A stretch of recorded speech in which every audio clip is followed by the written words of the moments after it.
અને સત્યના આચરણની તૈયારી ન હોય તો તકલીફ છે. वो इस मंजिल से दूर ही अच्छे, वो इस मंजिल से दूर ही अच्छे, जिसको ये मंजिल रास न आए, तेरे कर्म की आश लगाए, भगवान बैठे हैं दामन फैलाए. सत्य धर्म बड़ा प्यारा सूत्र है. धर्म न दूसर सत्य समान. હું તમે જાણીએ છીએ કે અસત્યનું ઘણું ભયંકર પરિણામ તોય સ્વાર્થ અસત્ય તરફ દોરે છે. પતિ પત્ની ટ્રેનમાં મુસાફરી કરતા હતા. પછી પત્નીએ એના પતિને ધીમે રહીને બાજુમાં જઈને કહ્યું, મારી એક ઈચ્છા છે, પરણીને આવી ત્યારથી મારા મનમાં એક હોશ છે, તમે પૂરી કરો. એટલે શું પણ શું છે? કહ્યું મારી એક ઈચ્છા છે, હોશ છે, પૂરી કરો. પણ બોલ, શું હોશ છે? આ ટ્રેન ચાલે છે, તારે શું શું ઈચ્છા છે?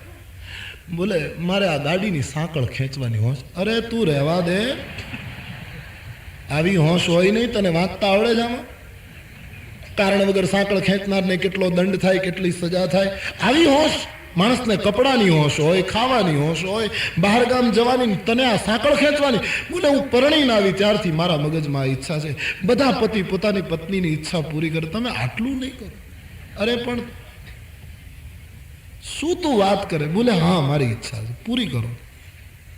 પણ તું કેવી વાત કરે? તને ખબર છે 500 રૂપિયા દંડ થાય. તો બોલે શાકભાજીમાંથી મેં બચાવ્યા છે, ભરી દેશું, પણ હોશ પૂરી કરો. અરે 500 રૂપિયા ક્યાંક સારા કામમાં વાપરીશું, કંઈક બીજું ઘરની અંદર ચીજ વસ્તુ વસાવીશું, પણ આ કરવાની તને? બોલે નહીં, મારી બહુ ઈચ્છા. પછી હું ખેંચું ને તો મને નિરાશ થઈ. અડધો કલાક સમજાવ્યું પણ ન માને. કહ્યું પણ 500 રૂપિયા. બોલે એક કામ કરો, તમને ખબર નથી એમ 500 મારી પાસે છે, હું તમને 250 આપી દઉં અહીંયા. પછી હું સાંકળ ખેંચું, ગાડી ઊભી રહે, ચેકિંગ કરનાર આવે, આપણે જો પકડાઈએ તો પહેલાં તમારે 250 આપી દેવા. કે સાહેબ પતાવી દો ને, જેમ બધા પતાવતા હોય છે. અને જો 250માં પતી જાય તો મારા 250 રહી જાય. અને જો બહુ દબાણ કરશે તો હું અહીંયા આપી દઈશ ને પૂરું. પણ હોશ તો પૂરી થાય. પણ કારણ વગર આ પેલો તો એટલો બધો અકળાય અંદરથી, પણ શું કહેવું. કહ્યું આમાં આ ખોટા પૈસા. બોલે નહીં, પહેલાં તો ખાલી આ યોજના છે, 250 હું તમને આપી રાખું છું, 250 મારી. પણ પહેલાં હું સાંકળ ખેંચું ને ગાડી ઊભી રહે ને આવે અને આપણને ચેકિંગ કરનારા અધિકારીઓ પૂછે તો કોણે સાંકળ ખેંચી? તો ઉપર એક દાદા સૂતેલા પાટિયા ઉપર ટ્રેનમાં. પેલી સ્ત્રીએ કહ્યું આપણે આનું નામ આપવું, આણે ખેંચી. અને પકડાઈ જઈએ તો પછી ભરી દેવાના. ઠીક, કર પૂરી. અને જે આંચકો માર્યો એણે, ઘણા વખતની ઈચ્છા હશે, 2 હાથે સાંકળ ખેંચી. ધીમે ધીમે ધીમે ગાડી ઊભી રહી. અને ત્યાં તો અધિકારી જે કોઈ એના હશે તે બધા આવ્યા. કોણે સાંકળ ખેંચી? અકસ્માત થયો, કોઈ પડી ગયું, શું થયું, બધું આવ્યું. આ તો ઊભા થાય. પણ સ્ત્રીના મન ઉપર એટલો આનંદ કે ન પૂછો. પેલો પુરુષ અકળાય, એમાં પેલા ચેકિંગ કરનાર આવ્યું. કોણે સાંકળ ખેંચી? એ પેલી બેને કહ્યું. દાદાને બતાવ્યા. અને પેલા ચેકિંગ કરનાર અધિકારી કહ્યું, હે દાદા ઉઠો, સાંકળ તમે ખેંચીશ? પેલા દાદા એમ કીધું, ખેંચું નહીં, એ કબૂલ થઈ ગયો. ટિકિટ લઈને બેઠો છું, ન ખેંચું લે. ટિકિટ લીધી એટલે સાંકળ ખેંચવાની તમે દાદા? જરા બોલે હા, કઈ હમસતી નથી ખેંચી, જરા વ્યવસ્થા કરો ટ્રેનોમાં. હા નહીં, એ તો એકદમ આક્રોશ ભર્યા સ્વરમાં ધમકાવા લાગ્યો અધિકારી. જરાક વ્યવસ્થા કરો ને, ટિકિટ લઈને મુસાફરી કરીએ, સાંકળ ન ખેંચું. પતિ પત્ની તો ખુશ ખુશ થઈ ગયા કે ભગવાને પ્રહલાદની લાજ રાખી એમ આજ આપણી રાખી દીધી. પ્રસન્ન પ્રસન્ન. પેલો પુરુષ સમજદાર કે આમાં કંઈક છે. આ દાદા કબૂલ કેમ થઈ ગયા સમજાતું નથી. મેં ખેંચીશ, કેમ ન ખેંચું? એક એક ટ્રેનના એક એક ડબ્બાની અંદર 2 પોલીસ રાખો, સલામતી તો કંઈક રાખો. ધમકાવા લાગ્યો અધિકારી. કેમ? કે હું સૂતો હતો આ બે જણાએ મારા ખિસ્સામાંથી 500 રૂપિયા કાઢીને 250 વેચી લીધા. પેલો આદમી દાદાની સામે જોઈ રહ્યો, વાહ. એની પત્નીને કીધું, લે આપ બાપુજીને કર હોશ પૂરી. 250 દાદાએ લઈ લીધા અને આવતું સ્ટેશન દાદાનું આવતું હતું ત્યાં ઉતરી ગયા અને બેને આશીર્વાદ આપ્યા કે બસ બાપા, ભગવાન તમારી ઉમ્મીદ આમનામ પૂરી કર્યા કરે. એક અસત્ય, એક ખોટું જબરદસ્ત પરિણામ લાવે છે. એટલે અમારે કવિ કાગે લખ્યું, એક હશે પણ આ કરવું પડશે ઢાંકવું કપટનું કામ. એક હશે પણ આ કરવું પડશે ઢાંકવું કપટનું કામ. લાખો બીજા તાર લડવા પડશે, લાખો બીજા તાર લડવા સંગ્રામ માટે તું તો છોડ કપટના કામજી, છોડ કપટના કામ તો તારો રાજી રહેશે જોન રામ. હવે તું તો છોડ કપટના કામ. એક ભૂલ ઘણી ભૂલ કરાવે છે, ઘણું ખરાબ પરિણામ આપે. એટલે તુલસી કહે અસત્ય સબ પાતક નથી. સતી ખોટું બોલ્યા છે, મેં કોઈ પરીક્ષા નથી કરી. ભગવાન શંકરજીને શંકા પડી, આંખો બંધ કરી. તબ શંકર દેખેવું ધરી ધ્યાના. શંકરજીએ ધ્યાનમાં જોયું તો સતીએ જે કંઈ કર્યું એ બધું દેખાયું. સીતાનો વેશ લઈને ગયા, આગળ આગળ ચાલ્યા. રામજીએ પ્રણામ કર્યા, મને ઓળખી ગયા, મને પિતા કહીને પુકાર્યો. આટલું બધું થયું છતાંય સતી ખોટું બોલ્યા. શિવજીને ગમ્યું નહીં. શું કરો? વળી સતીએ સીતાનો વેશ લીધો. સીતા એ તો મારી માં છે, જગદંબા છે. હવે જો સતીની સાથે પ્રીત રાખું તો ભક્તિ માર્ગ તૂટે, અનીતિ આચરી કહેવાય.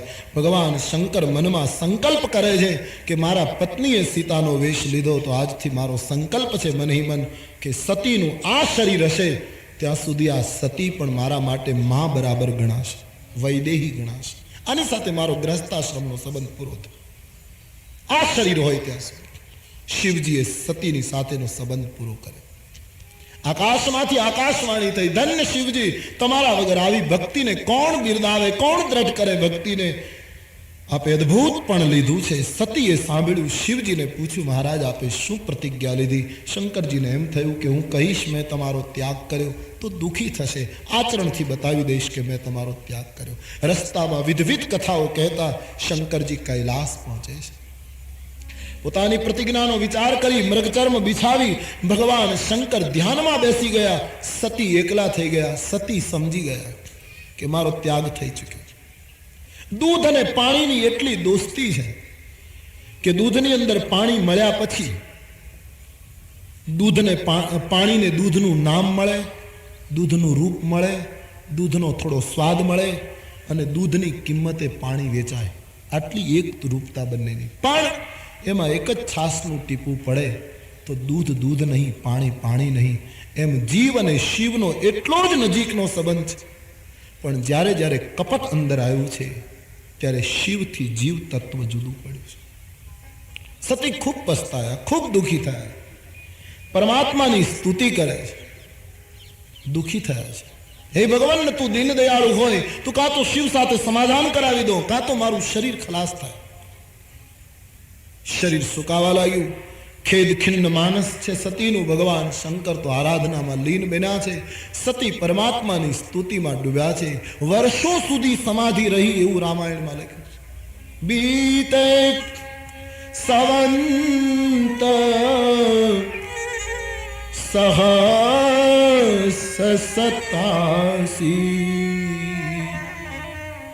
સત્યાસી 87 વર્ષો વીત્યા એવું લખ્યું છે. ત્યાં સુધી સતી એકલા રહ્યા, ખૂબ જ દુઃખમાં, પીડામાં. પ્રભુનું સ્મરણ કરે છે. પ્રભો પ્રાણનાથમ વિભુ વિશ્વનાથમ. પ્રભુ સબ ગાઈએ.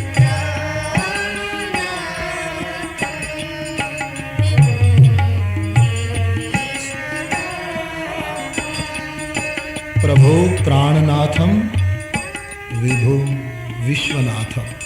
सब बोलिए. प्रभो प्राणनाथम विभु विश्वनाथम. प्रभो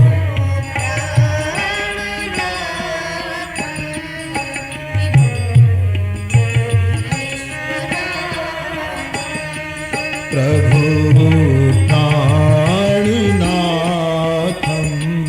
विभु विश्वनाथम.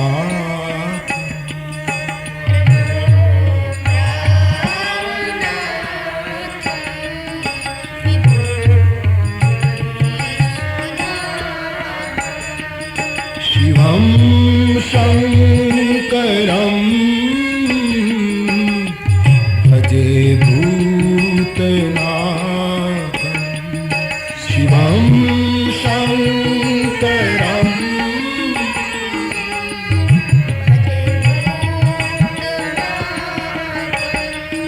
शिवं शंकरं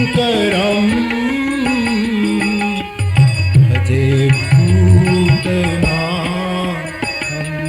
शिवं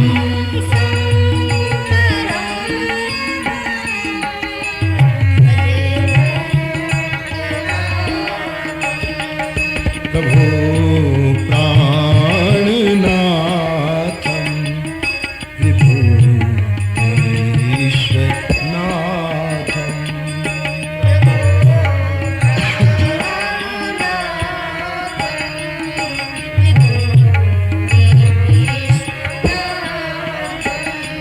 प्रभो प्राणनाथम विभु विश्वनाथम. प्रभो प्राणनाथम विभु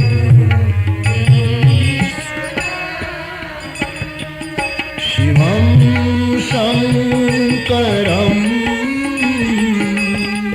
भजे भूतनाथं.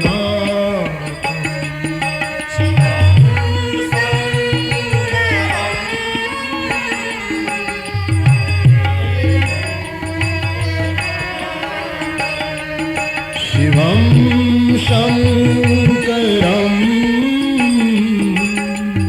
भजे भूतनाथं. शिवं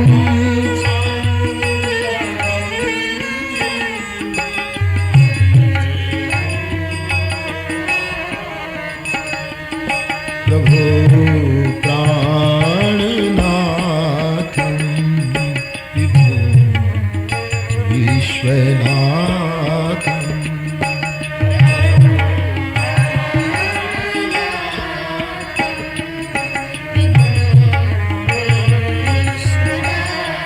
तम विभु विश्वनाथम.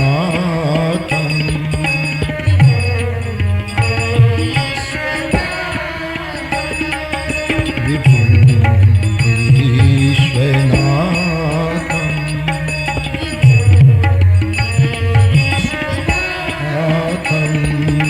विभु विश्वनाथम.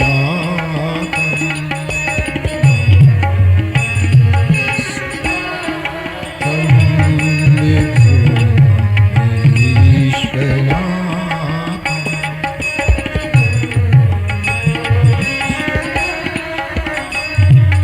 વર્ષો વીતી ગયા. એક દિવસ ભગવાન શિવજી સમાધિમાંથી જાગ્યા. गोस्वामी लखे છે राम राम शिव सुमिरन लागे. राम राम शिव सुमिरन लागे. राम राम शिव शिव सुमिरन लागे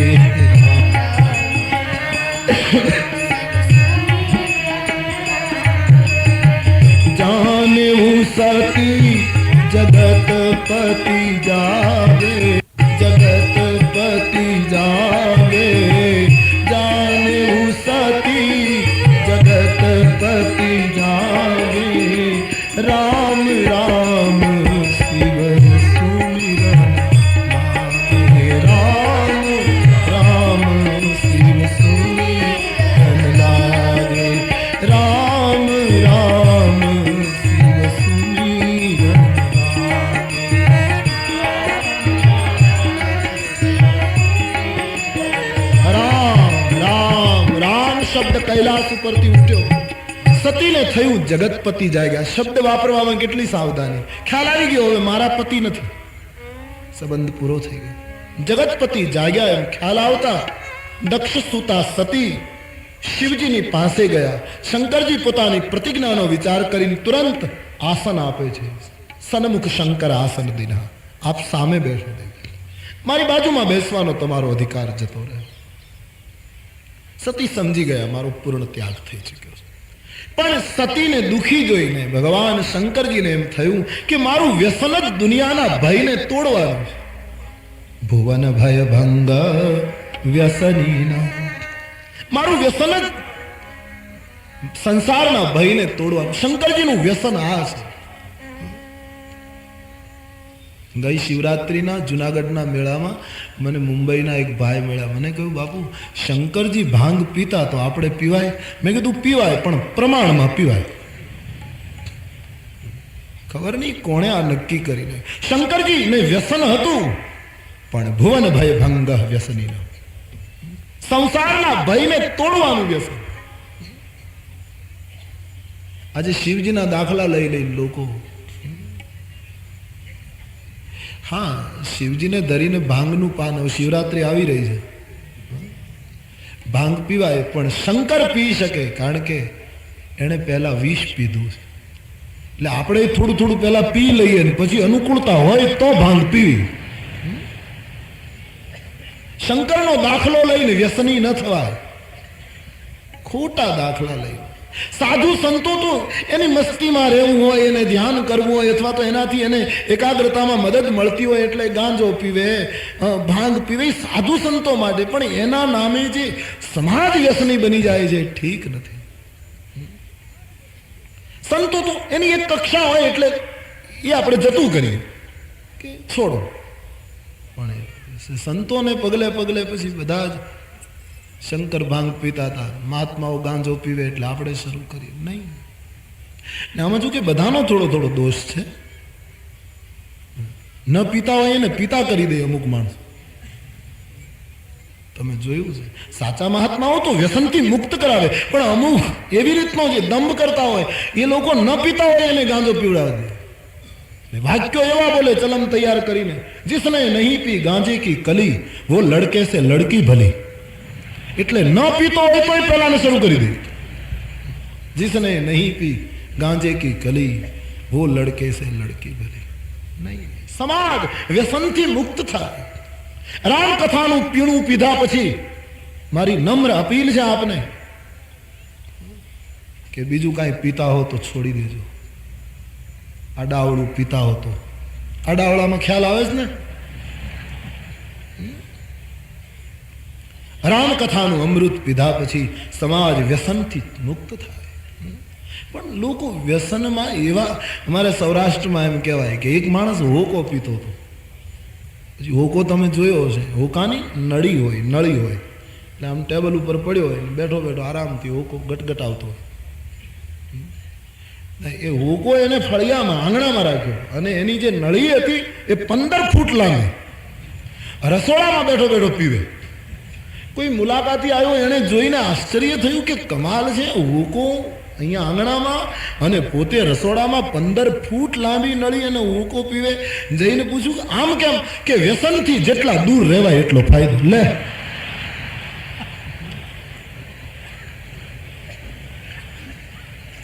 વ્યસન સત્કાર્યનું રાખજો વ્યસન પરમાર્થનું રાખજો વ્યસન હરિભજનનું રાખજો. શંકરજી ભાંગ પીતા હતા,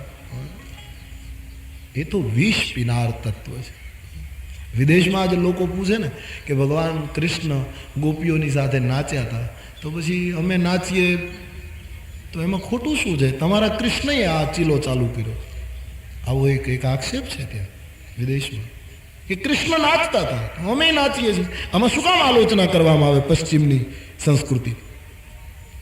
પણ હવે એને કેમ સમજાવવું કે ભગવાન કૃષ્ણ ગોપીઓની સાથે નાચ્યા એના પહેલા કાલીય નાગની ફેણ ઉપર નાચ્યા છે. તમે પહેલા એકાદ સાપની સાથે નાચી લો અને પછી જો જીવતા હોઈએ તો બીજે નાચવાનું ચાલુ રાખો. જે કાળના મસ્તક ઉપર નાચે એને નૃત્યનો અધિકાર છે. એનો રાસ મહારાસ છે. એનો રાસ સાક્ષાત્કારનું એક અદ્ભુત પાસું છે. પણ લોકો અવતારોના દ્રષ્ટાંતો લઈ લઈને આવા દાખલા ઉભા કરે છે. શંકરજીનું વ્યસન છે. પુષ્પદંત મહારાજ લખે છે, ભુવન ભય ભંગ વ્યસનીના. આપને સંસારના ભયને તોડવાનું વ્યસન. શિવજીને એમ લાગ્યું કે હું સંસારના ભયને દુઃખને તોડનારો. સતીએ ભૂલ કરી, પણ ગમે તેમ તોય મારે એનો ભય તોડવો જોઈએ, એનું દુઃખ ઓછું કરવું જોઈએ. પણ કઈ રીતે? શંકરજીએ એક પ્રયોગ કર્યો છે કે ભગવત કથાઓ સંભળાવું અને એનાથી એનું દુઃખ ઓછું થશે. લગે કહન કછુ કથા રસાલા કથા રસાલા દક્ષ પ્રજેશ ભય તેગી કાલા દક્ષ પ્રજેશ ભય તેગી કાલા દક્ષ પ્રજેશ ભય તેગી કાલા દક્ષ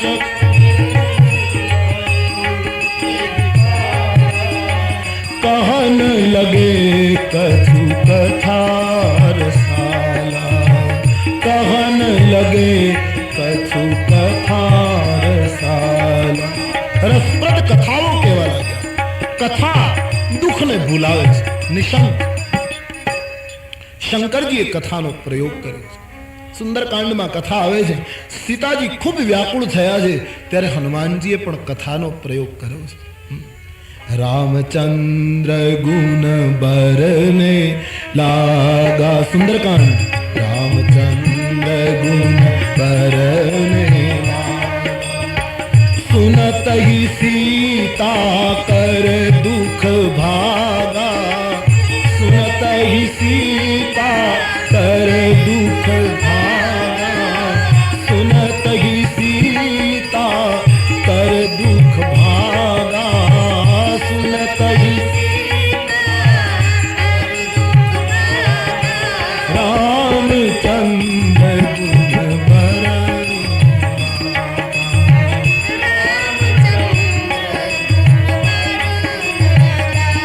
ભગવત કથા વ્યથાને ભૂલાવે, ઓછી કરે. સતીનું દુઃખ ભૂલાવવા માટે શંકરજી કથા કહેવા લાગ્યા. પણ બન્યું એવું, એ જ વખતે સ્વર્ગની અંદર એક મોટી ઘટના બનેલી. એના અનુસંધાને એક પ્રસંગ ઉભો થયો. સતીના પિતા મહારાજ દક્ષ, એને બ્રહ્માજીએ પ્રજાપતિ નાયકની પદવી અર્પણ કરી. તમામ દેવતાઓમાં દક્ષની પસંદગી બ્રહ્માએ કરી અને દક્ષ મહારાજને આટલું મોટું પદ મળ્યું. પરિણામ એ આવ્યું કે દક્ષને અહંકાર આવ્યો. તમામ દેવતાઓમાં બ્રહ્માએ મને પસંદ કર્યો, હું પ્રજાપતિ નાયક બન્યો. શિવજીના સસરા તુલસીદાસજીએ સૂત્ર લખ્યું છે, આ જગતમાં એવો કોઈ જન્મો નથી બાબાજી કે પ્રભુતા મળ્યા પછી એને અહંકાર ના આવ્યો હોય. નહીં કો અસ જન્મેવું જગમાં, કો અસ જન્મેવું જગમાં. પ્રભુતા પાઈ જાગી મદ નાહી. પ્રભુતા પાઈ જાગી મદ. પ્રભુતા પાઈ જાગી મદ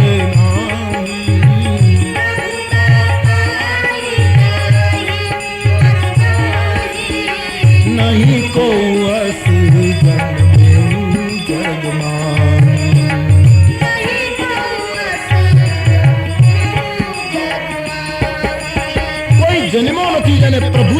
પછી અહંકાર ના આવ્યો.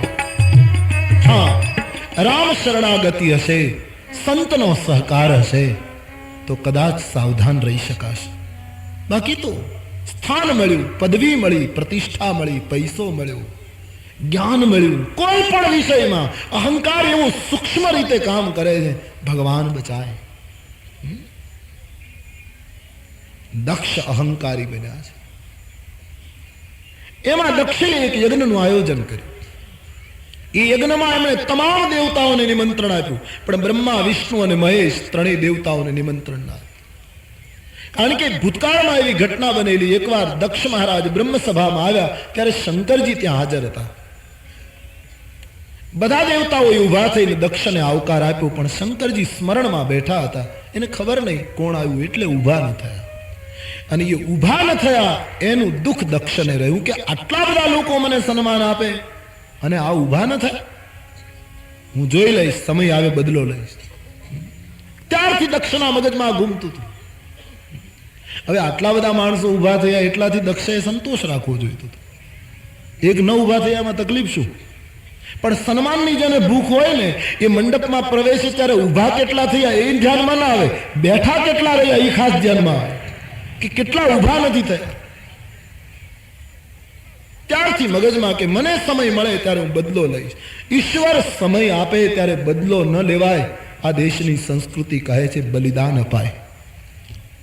સારો સમય મળે એટલે શું બદલો લેવાનો? ગણની ઉપર ગણ કરે એ તો વ્યવહારા વટ. સૌરાષ્ટ્રનો દોહો છે. ગણની ઉપર ગણ કરે એ તો વ્યવહારા વટ. કોઈ આપણું કંઈક કર્યું એના માટે આપણે કરીએ એ તો એક વ્યવહાર છે. ગણની ઉપર ગણ કરે એ તો વ્યવહારા વટ, પણ અવગણ ઉપર ગણ કરે એ ખરો ખત્રિયાવટ. સમય આવે ત્યારે જતું કરે, ઉલટાનો પગે લાગે, આદર આપે, એનું નામ છે માનવતા. દક્ષે યજ્ઞ કર્યો શિવ અપમાન માટે. મોટું આયોજન દક્ષ.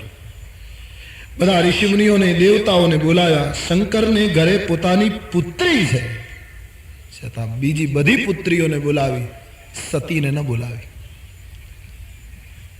હવે યજ્ઞ એક સારી વસ્તુ છે. યજ્ઞ એક મોટું અદ્ભુત ભારત વર્ષનું આધ્યાત્મિક પાસું છે. પણ યજ્ઞનો હેતુ જો મલિન હોય, યજ્ઞનો અર્થ છે સ્વીકાર. યજ્ઞકુંડની અંદર બધું નાખીને હોમી દેવું, એનો અર્થ આજથી મારી બુરાઈ, આજથી મારા માનસિક કુવિચારો, આજથી મારો રાગ દ્વેષ, આ બધું હું યજ્ઞના સમિધની સાથે, યજ્ઞના હવિષ્ય પેલાની સાથે હું હોમી રહ્યો છું. યજ્ઞ પ્રતિકાત્મક છે. સત્કાર્યમાં તો બલિદાન અપાય. અને એટલે જ સાવધાન. સમાજનું દર્શન કરતા આપણે આપણો વિચાર કરતા પણ એમ લાગે છે કે સત્કાર્યથી અહંકાર ઘટ્યો નથી. ઘણી વખત અહંકાર વધારે મજબૂત બન્યો છે. સમાજ અમે આટલું મોટું સત્કાર્ય કર્યું. સત્કાર્ય સારી વસ્તુ છે, પણ એનો જો અહંકાર પ્રવેશે તો તકલીફ છે. સાબુથી કપડું ધોવાય, મેલ જાય, પણ પાછો સાબુ કપડામાં ન રહી જવો જોઈએ, સાબુ પણ નીકળી જવો જોઈએ. એમ સત્કાર્યથી દુર્ગુણો જાય, પણ સત્કાર્યના અહંકારનો સાબુ જો રહી જાય તો એ જીવનનું કપડું હજી બરાબર શુદ્ધ નથી થયું. દક્ષને અહંકાર છે, શિવને જ અનાદર. શિવનો અર્થ થાય બીજી દ્રષ્ટિમાં શિવ યાની કલ્યાણ. જે સત્કાર્યમાં કલ્યાણકારી ભાવનાનો વિરોધ હોય એને સત્કાર્ય કેવું કેમ? મોટું આયોજન. તમામ દેવતાઓ તૈયાર થાય અને બધા દેવતાઓ વિમાનો શણગારી, પોતાની કાયાને શણગારી, દેવીઓને લઈ અને કૈલાસ ઉપરથી વિમાનો નીકળે. નહીતર સ્વર્ગમાં જવાના બીજા ઘણા રસ્તા હતા, પણ આ લોકો ચાય કરીને ત્યાંથી નીકળે. શંકરજીને બતાવવા માટે કે તમારા સસરાને ઘરે પ્રસંગ છે, તમને આમંત્રણ નહીં, અમે જઈએ. માણસની પ્રકૃતિ છે. આપણા સગાને ઘરે પ્રસંગ હોય ને આપણી સાથે બોલતા ન હોય તો આપણને આમંત્રણ ના આપે, પણ આપણા પાડોશીને ખાસ આપે કે તમે બધા આવજો. અને પાડોશીઓ એને ઘરે, પોતાના સગાને ઘરે જાય ત્યારે તૈયાર ન થાય, એટલા આપણા સગાને ઘરે જાય ત્યારે તૈયાર થાય. અને પાછા એમને જાય તો વાંધો નહીં, પણ પાછા આપણા બારણા પાસે આવીને કહેતા જાય તમે કોઈ નથી આવવાના? અરે અમે નથી આવવાના એટલે તમે જાઓ છો. અમે જવાના હોત ને તો આ એક પ્રકૃતિ છે, આમાંથી દેવતાઓ પણ મુક્ત નથી. એટલે તુલસીદાસજી રામચરિતમાનસમાં દેવતાઓની કડી આલોચના કરે. ધિક જીવન દેવ शरीर हरे. पितामह ब्रह्मा के शब्द हैं. लंका के रण मैदान में रणरंग धीर भगवान राघवेंद्र रावण ना विनाश पछी चट्टान पर बैठे हैं. लखन जी बगल में खड़े हैं, श्री सीता जी बैठी हैं. पितामह ब्रह्मा स्वर्ग से उतर आए और ब्रह्मा ने जो स्तुति के चंद शब्द कहे उसकी एक पंक्ति ये है, भगवन धिक जीवन देव शरीर हरे, तब भक्ति बिना भव भूमि करे. धिक जीवन देव शरीर हरे, तब भक्ति बिना भव. देवताओं जीवन ने धिक्कार છે. દેવતાઓ સ્વાર્થી છે, દેવતાઓ વિલાસી છે. દેવતાઓ ક્યારેક ક્યારેક પોતાનું હિત સાચવવા પરહિતને ભયંકર રીતે નુકસાન પહોંચાડે એનાથી પુરાણો ભર્યા છે. એટલે દેવતાઓની આલોચના સુર स्वार्थी. गोस्वामी जी कहते हैं बहुत नाराज है तुलसी देवताओं से. અને તેથી રામાયણના આધારે કહેવાની ઈચ્છા થાય કે આપણે દેવ ન બનીએ તો કઈ નહીં, માનવ બનીએ, બસ સાચા માનસ બનીએ. દેવ બનવાની, કારણ કે દેવ બનવામાં કઈ પ્રયાસ કરવાનો હોતો નથી, એક વખત થવાના જ છીએ.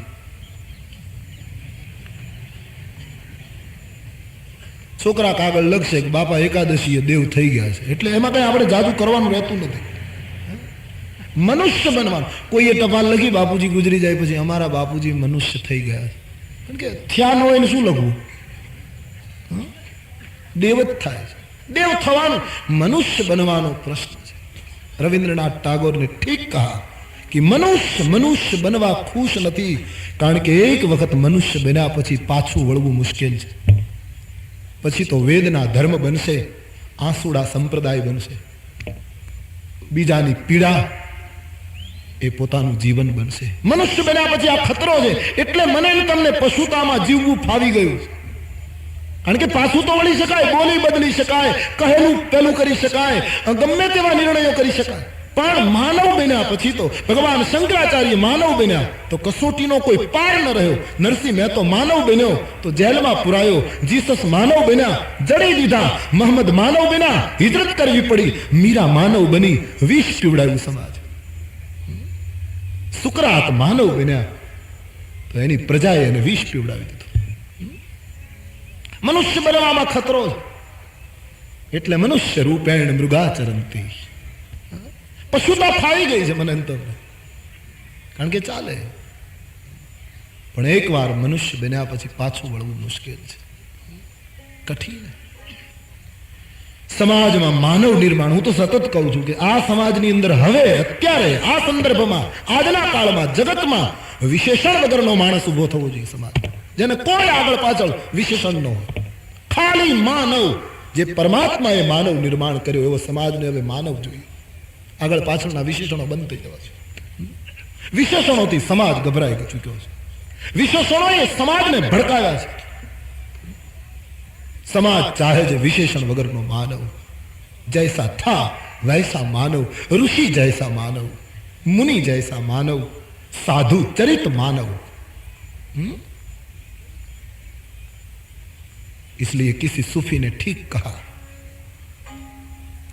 अब तो इंसान को इंसान बनाया जाए. अब तो इंसान को इंसान बनाया जाए, या कोई और नया भगवान बनाया जाए, या कोई और नया ભગવાન બના. હજી માણસ ક્યાં મળે? નહીતર તો સુકરાતને વિષ આપ્યા પછી ફકીરને લાલટેન લઈ અને બપોરના 12 વાગે બજારમાં ન નીકળવું પડે કે હું મનુષ્યને ગોતું છું. ક્યાં માણસ? સૌરાષ્ટ્રમાં વાવાઝોડું આવ્યું, મારી નજર સામેનો પ્રસંગ કહું છું તમને. આમાં માણસ ક્યાં ગોતવો? વાવાઝોડું આવ્યું, કેટલાય ગરીબોના મકાન તારા થયા, નળિયા ઉડી ગયા. અને અમુક માણસોને ખબર પડી કે નળિયાનું બહુ નુકસાન થયું છે. એક દિવસ પહેલા જે નળિયાનો ભાવ 12 લાખ રૂપિયો હતો, વાવાઝોડા પછી એના 3 રૂપિયા કરી નાખ્યા. આમાં માનવને ગોતવો ક્યાં? ક્યાં મનુષ્યને ગોતવો? બીજા દિવસે 3 રૂપિયા. મેરે પાસે સાબિતી છે એટલે બોલું છું. અને છતાં હું તમે મંદિરોમાં પહેલા હોઈએ, આપણી જાતને ધાર્મિક ગણાવતા હોઈએ, આપણા આંગણામાં તુલસીનો ક્યારો હોય અને ફ્રીજમાં ઈંડા હોય. કયો માણસ પોતાની જાતને પૂછે? બધા અબ તો ઇન્સાન કો. અને એની સામે એક ઉદાત, એક ઝૂંપડામાં બેઠેલો માનવ પણ અમારી સામે છે. અમારે મહુવામાં એક લારીમાં, એક નાની એવી રેકડીમાં રોજ 2-4 કિલો ગાંઠિયા બનાવી વેચી અને એક કોળી માણસ, એ વારંવાર અમારા પ્રસંગોમાં આવતો હોય, હું એને બરાબર ઓળખું. એમાં મજૂરી, એ ગાંઠિયા પાડે ને એમાંથી જે મળે એમાંથી એનું ગુજરાન ચલાવે માણસ. એને ખબર પડી કે વાવાઝોડું થયું, મહુવામાં ઘણા માણસો ગામમાંથી અહીંયા આવ્યા છે ને એને ખવડાવવાના. એ માણસે બીજે દિવસે ગાંઠિયાના કિલોનો જે ભાવ હતો એમાંથી 2 રૂપિયા ઓછા કરી નાખ્યા. આ છે માનવતા દેશની, આ છે આપણા રાષ્ટ્રનું ગૌરવ. આ ઇન્સાનિયત ફરીને પાછી આવે. વિસરાય જતી આ અસ્મિતા પુનઃ જાગૃત હો આ રાષ્ટ્રમાં. अब तो इंसान को इंसान बनाया जाए या कोई और नया भगवान बना. અને કરુણા बहुत अच्छी वेदना सूफी की. शरीके जुर्म यहां हर किसी के चेहरे हैं. બધાના ચહેરા ગુનેગારોના. પાંજરામાં બેઠેલો ઉભેલો ગુનેગાર, દલીલ કરનારો ગુનેગાર, સાક્ષી ગુનેગાર, ન્યાય આપનારો ગુનેગાર, જોવા આવેલો ગુનેગાર, सब गुनेगार है. सूफी कहता शरीक जुर्म यहां हर किसी के चेहरे हैं. यहां किसका इंसाफ किससे कराया जाए.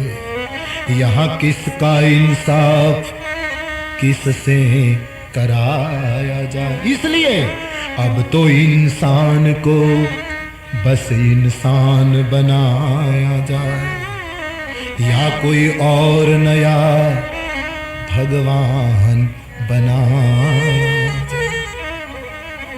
लोग छिप छिप के यहां रोज बीका करते हैं. કોઈનું ઈમાન વેચાય છે, કોઈની અસ્મિતા વેચાય છે, કોઈનો સ્વાર્થ આવે ત્યારે એ નીતિને વેચે છે.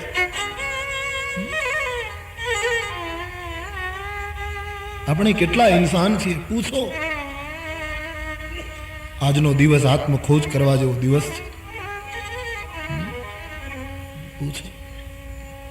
આ દેશમાં મહાત્મા ગાંધીજી એક સૂત્ર આપ્યું, દરિદ્ર નારાયણ.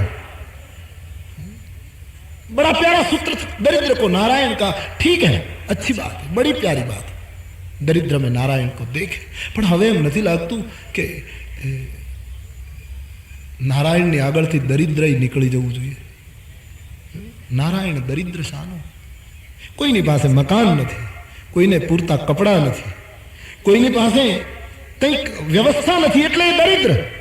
અમુક વસ્તુ ન હોવી એનો અર્થ જ જો આ સમાજમાં દરિદ્રતા થતો હોય તો મારી તમારી પાસે નીતિ નથી, મારી તમારી પાસે પ્રમાણિકતા નથી, મારી તમારી પાસે ધાર્મિક દંભ માત્ર છે, તો આપણે પણ બધા દરિદ્રો છીએ. આ સમાજના, આ સમાજના હું તમે બધા કંગાળ છીએ.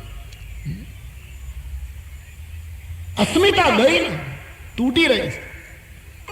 આ દેશનો ઋષિ ઝૂંપડામાં રહેતો હતો, સવારમાં સાધના કરી, સંધ્યા કરી, ભસ્મ લગાવી અને હરિઓમ બોલતો બોલતો જ્યારે ઝૂંપડામાંથી બહાર નીકળતો હતો ત્યારે એમ લાગતું હતું કે સાસણ ગીરની કોઈ બેડમાંથી મૃગરાજ કેસરી સિંહ નીકળ્યો.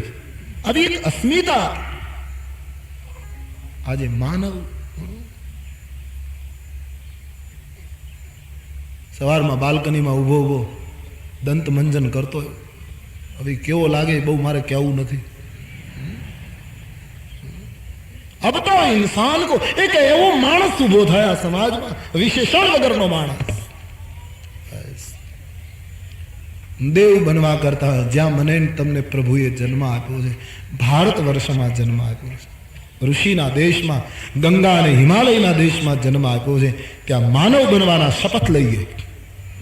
હું મનુષ્ય બનીશ. લોગ छिप छिप के यहाँ रोज बिका करते. ખાલી મુશ્કેલી એ છે કે ચીજ વસ્તુનું મૂલ્ય જાહેર થાય છે, ઈમાન અને પ્રમાણિકતાનું મૂલ્ય જાહેર થતું નથી. બાકી વેચાણા કરે છે બધું છીપ છીપ કે. તો દેવ બનવા કરતા આઈએ હમ માનવ બને, ઇન્સાન બને. દેવતાઓ ઈર્ષાથી ભરેલા છે, સ્વાર્થી છે. શંકરજીને બતાવવા નીકળ્યા તમારા સસુરને ઘરે પ્રસંગ. સતીનું ધ્યાન કથાવાથી વિમાનમાં ગયું અને શિવજીની કથાને રોકતા પૂછ્યું, મહારાજ આ વિમાનો ક્યાં જાય, કોને ઘરે પ્રસંગ? શંકરજીએ વાત ઉડાડતા કહ્યું, દેવી છોડો, એ ચર્ચામાં જવા જેવું નથી. બોલે નહીં પ્રભુ, બતાવો ના, કોઈ મોટો પ્રસંગ લાગે છે સ્વર્ગમાં, એ સબ જા રહે हैं. દેવી જાણીને બહુ દુઃખ થશે, એક તો તમે દુઃખી છો. નહીં બતાઈએ પ્રભુ. તો સુનિયો, તમારા પિતાજી યજ્ઞ કરે, હમરે બયર તુમ હી બિસરાઈ. મારી સાથે એને થોડીક તકલીફ છે, મન દુઃખ થયું એટલે તમને ભૂલ્યા. તમારી બધી બહેનોને નિમંત્રણ આપ્યું, તમામ દેવતાઓને, બાકી મારી સાથે થોડુંક મનમાં ખટકો છે એટલે નિમંત્રણ નથી આપ્યું. અને સતી નિમંત્રણ ન હોય તેનો વિચાર આપણે નહીં કરવો જોઈએ. હું જાણું છું નીતિ સૂત્રને, આપણા દેશનું એક નીતિ કે માતા પિતાને ઘરે સંતાન વગર નિમંત્રણે જઈ શકે, ગુરુના આશ્રમમાં શિષ્ય વગર આમંત્રણે જઈ શકે, મિત્રને ઘરે મિત્ર વિના આમંત્રણ જઈ શકે, અને ભગવત સંબંધી આવા કોઈ પણ કાર્યમાં કોઈ પણ વ્યક્તિ નિમંત્રણ વગર જઈ શકે. પણ તદપી વિરોધમાન જહ કોઈ તહાં ગયે કલ્યાણ ન હોય. છતાંય આપણે જ્યાં જઈએ ત્યાં આપણો વિરોધ થવાનો હોય, અથવા તો આપણું આગમન યજમાનને રુચિકર ન થવાનું હોય, તો ભવાની તહાં ગયે કલ્યાણ ન હોય. એનો પ્રસંગ એમને મુબારક. સતીએ પિતાને ઘરે યજ્ઞ છે એમ જ્યાં સાંભળ્યું એટલે ઈચ્છા થઈ છે, મારા પિતાને ઘરે પ્રસંગ છે, તમે મને કહો, તમે ભલે ના આવો, હું જાઉં. સતીને એમ કે શિવજીએ ત્યાગ કર્યો છે, દુઃખી છું, આ બાને માતા પિતાને મળું તો થોડું સુખ મળે. બુદ્ધ કહેતા કે સંસારીને દુઃખ પડે ત્યારે એનો અંત કેમ આવે એની એ તલાશ કરે, કે કેમ આમાંથી મુક્ત થવું. અને સંતને દુઃખ પડે ત્યારે એ પરિણામ ક્યારે આવે, અંત કેમ આવે એની ચિંતા ન કરે. દુઃખ આવ્યું કેમ એની બુનિયાદ શોધે. સંત આરંભ શોધે, સંસારી અંત માટે ફાફા મારે. આને મળું તો દુઃખ ઓછું થાય, આને મળું તો. સતી વિચારે મારા માતા પિતાને મળીશ, મારી બહેનોને મળીશ, શિવજીએ મારો ત્યાગ કર્યો છે, આ આને દુઃખ ઓછું થાય. દુઃખ ઓછું જ્યાં થવાનું હતું કથામાં, ત્યાંથી સતીનું મન સંસારમાં ગયું. આ એક મારો ને તમારો સ્વભાવ હોય. દુઃખ આવે ત્યારે આપણે આવી રીતે કરતા હોય, આને મળું તો આમ થાય, આને મળું તો. પણ ધ્યાન દેના, દુઃખ જ્યારે આવે છે ત્યારે જલન માતૃકા શેર હૈ,